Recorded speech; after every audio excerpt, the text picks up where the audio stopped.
Эфирда Татарстанның көньяк-көнчыгыш хәбәрләре. Студияда Лилия Шафигуллина. Исәнмесез бүгенге программада. Еш парга 20 елга кадәр иректән мәхрүм ителү яны. Әлмәт шәһәр судында наркотиклар тарату турындагы эш каралды. Вакыйганың дәвамы. 35-нче арт-объект алтын алмалар турында әкиятләр яңа сезонда әлмәтләрне нәрсә белән гаҗәпләндерергә ниятли. Оештыручылар киләчәккә планнар белән уртаклаша. Алыштырыргамы, юкмы, иртәнге кырау һәм карлы яңгырлар кышкы тәгәрмәчләргә күчәргә кирәклеккә күрсәтүче беренче билгеләр.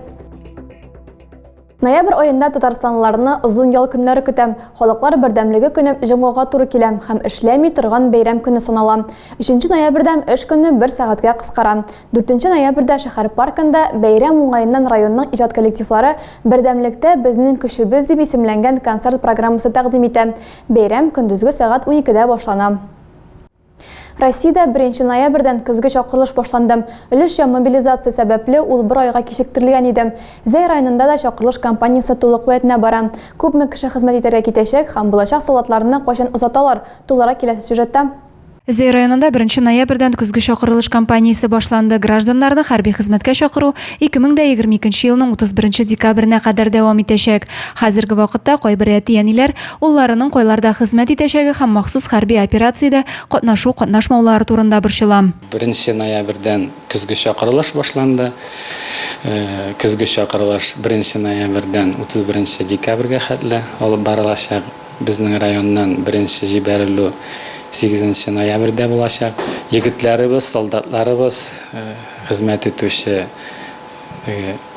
бу военный операциядә катнашмаячаклар, үзләре өчен дә, әти-әниләр өчен дә шунысын әйтеп китәсе килә. Көзге чакырылышта Зәй районыннан 60тан артык егет хәрби хезмәткә алыначак. Беренче төркемне армиягә озату ноябрь башыннан билгеләнгән. Армия яшенә җиткән егетләр инде медицина күзәтүләре узалар. 1 ел элек хезмәткә алынганнар соракларын тутырып туган якларына җибәреләчәк. Адилә Бирханова, Дин Сипатов, көньяк-көнчыгыш хәбәрләре. Наркотиклар таратуда гаепләнүче ир-ат белән хатын-кызга 20 ел ирекләрдән мәхрүм ителү куркынычы яный. Узган суд утырышында яклар шаһитларны сораштырды. Хәзер яклау һәм гаепләү фикер алышуга күчәргә тиеш. В обсуждении ставится вопрос в связи с этим. Возможность рассмотреть дело в суде. Хөкем ителүчеләрнең берсен утырыш залына китермәгәннәр. Шуңа күрә процессны шунда ук башка көнгә күчерделәр. Тик без дәүләт гаепләнүчесеннән әлеге эш буенча аңлатма алуга ирештек. Тикшерү версиясе буенча җинаять тарихы 2022 елның 22 гыйнварына килеп тоташа. Ул чакта хөкем ителүчеләр һәм аларның иптәше наркоконтроль оперативникларына эләгә. Эш материалларында күрсәтелгәнчә, тоткарланучыларның машинасы утыргычында 250 грамм метилэфедрон табылган.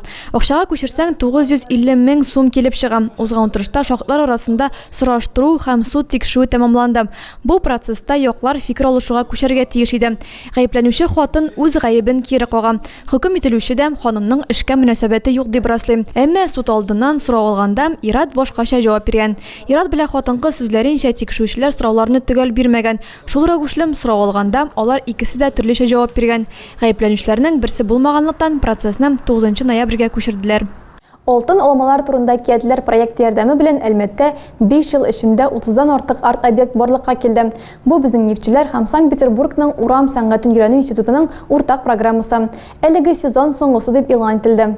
Должна быть отдельная комната, потому что не нужно мешать другим резидентам. Она будет находиться вот в этом помещении. Даниил Сигачев булачак остаханәсе буйлап экскурсия уздыра. Ул IT өлкәсендә хезмәт куя. Агач эше егетнең яраткан шөгыле. Балта остасын ул балачактан үзләштерә башлаган. Иң элек әтисе белән эшләгән. Вакытлар узу белән Даниил бу осталыкны камилләштерә һәм әлеге һөнәр нечкәлекләрен башкалар белән дә уртаклашырга була. Һәр курс өчен билгеле бер программа каралган. Мәсәлән, 2 сәгатьлек 2 дәрес эчендә оста кием дигәндә урындык ясарга өйрәтә алачак. Өстәл ясар өчен тулы бер эш көнен багышларга туры киләчәк. Быелгы алтын алмалар турында әкиятләр иң үзенчәлеклесе булып чыкты. Башта шәһәр халкына тулы хокуклы иҗтимагый киңлекне аерым сәнгать объекты буларак тәкъдим иттеләр. Сүз сәнәгать скверы турында бара. Хәзер исә Мураллар янында бушлай остаханәләр оештырылачак. 28 метрлы диварны бизәр өчен рәссамнарга бер атна вакыт, 70 баллон, 10 литр буяу кирәк булды. Авторлар куе сорфонга берничә дистә тапкыр иң мөһиме кабатланмау дип язган. Остаханәләр яңа сезонның кайгыртучанлык темасына туры килә. Элек бу сүзнең мәгънәсе әйтәсе рәсемнәрдә чагылса, бу юл исә оештыручылар ял турында кайгыртырга булган. Язын әлмәтләр, каллиграфия, картиналар язу, шүлмәк ясау һәм балта остасы эше белән шөгыльләнә алачак. Хәзер проект кышкы каникулга китә. Бу мурал чыннан да проектның соңгы иҗаты, ләкин ул соңгы арт-объект түгел. Оештыручылар язгы җәйге сезонда 5 скульптура һәм өстәханәләр ачарга ниятли. Тәгәрмәчләрне бүгеннән алыштырганмы яки бераз кичектерергәме? Белгечләр уңайлы вакытны көтмәскә киңәш итә. Салкыннар башлану белән автомобильчеләре җәйге шинарны кышкыларына алыштырга ашыга. Ни өчен һава шартларына ышанырга ярамый һәм иминлекне бүген кайгыртырга кирәк? Адилә Борханова белә.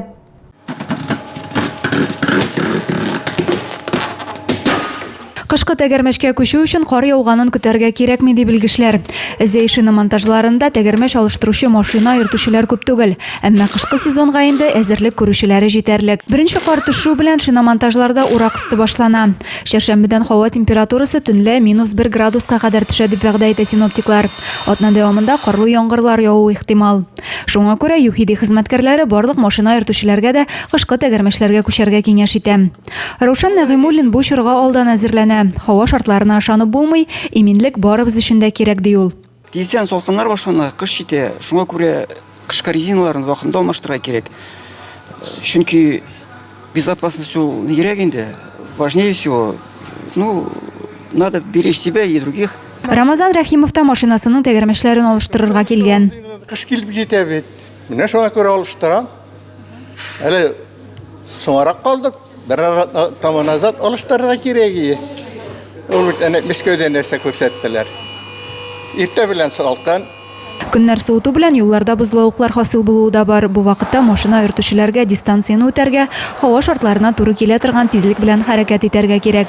Җәйге тәгәрмәшләр исә көннәр суытуга катылана. Куркынычсызлык ягыннан кышкылары күпкә ышанычлырак санала ди белгечләр. Адилә Борханова, Александр Тимофеев, Максим Майоров, Көньяк Көнчыгыш хәбәрләре. Баулы районының шәһәр һәм авыл мәктәпләрендә юл йөрү кагыйдәләре турында искә төшерделәр. Шуларның берсендә хәтерне квест уен белән яңарттылар. Чарада безнең иҗат төркемендә булып кайтты. Я красный, самый важный цвет костра пожара.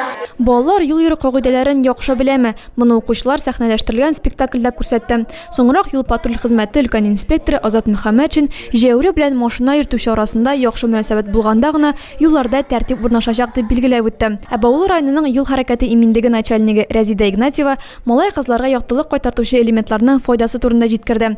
Тәүлекнең караңгы вакытында алар хәтта кеше гомерендә саклап калырга сәләтле. Соңрак балалар төрле биремнәр белән уен этапларын үтте һәм сорауларга җавап бирде. Иң кызыклы этап самокаттан киртәләр аша узу булды. Бер укучы да сынатмады. Үз маршрутларын һәркем лаеклы үтте. Мәктәпләрдә балалар юл транспорт травматизмын профилактикалау буенча эш алып барыла. Бу темага ачык дәресләр, әңгәмәләр, мастер-класслар һәм викториналар оештырыла. Квест уенда һәркемнең күңеленә хуш килде. Укучылар да, ата-аналар да канәгать калды.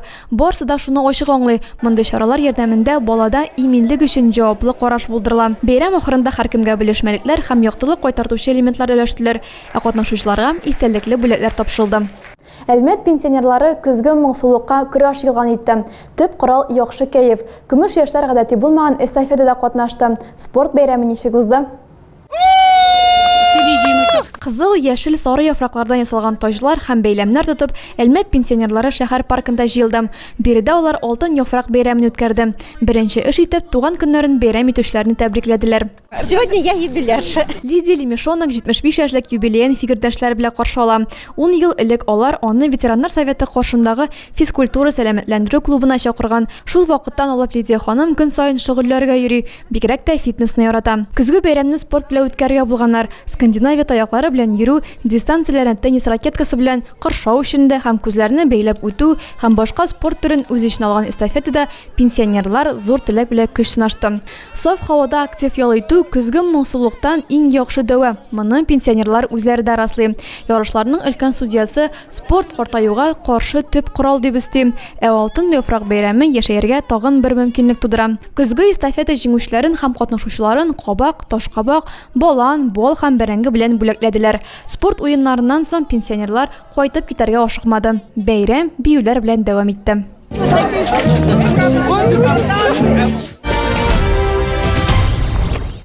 Тагы да күбрәк яңалыклар һәм тапшырулар белән безнең рәсми сайтыбызда таныша аласыз. Без социаль җитәлләрдә бар, хәбәрләр юлагыз. Бүгенгә менә шулар, мин сезнең белән саубуллашам, исән-имин булыгыз.